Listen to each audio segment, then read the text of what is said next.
All right, it's me again. How you doing? I'm still here in McLean, Illinois. Something else I wanted to touch on. We talked about the Fuel Pro, right? See where it says right here, Fuel Pro. So this black line, when the fuel gets up to that line, it's full. And you can see the fuel's pretty full. Now, it wasn't there. Before I fueled here last night, it was down here.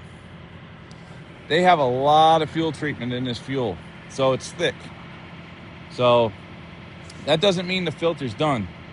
It just means there's a lot of fuel additive in there. So just keep an eye on it.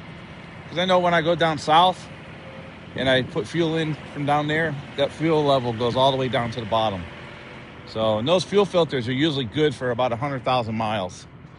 And Mac has 75, just over 75,000 on them now. So, and he was just serviced. So, you know, when I get back south, that fuel level will go back down. So, but I keep an eye on it.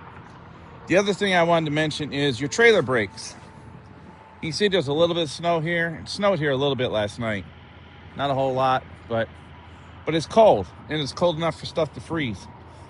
And so when I park at nighttime or during the day, I lock the brakes up on the truck. I set the brakes, the emergency brakes, so the truck can't go anywhere. But I never lock the brakes on the trailer. The reason is, if these wheels, if the brakes and the drums are wet, those shoes will freeze to the drum. And when you go to release the brakes, the brake chambers will release, but the shoes will stick to the drum and you won't be able to move the trailer. Or maybe one wheel is stuck. And so unless you know how to break them free, you got to crawl under there and get that done, you're stuck. You got to wait for road service. On the truck, you can put the power divider in, you got four-wheel drive, and it will force the shoes to break loose on the drum. On the trailer, you don't have that luxury.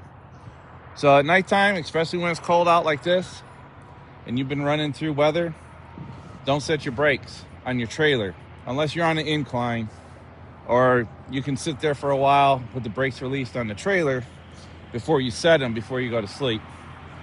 But just think about that. I've been doing it that way for years, because for a long time I had to unfreeze the brakes when I worked in the shop.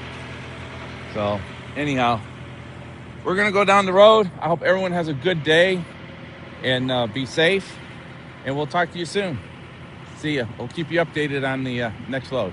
All right. Have a good day. See ya. Bye.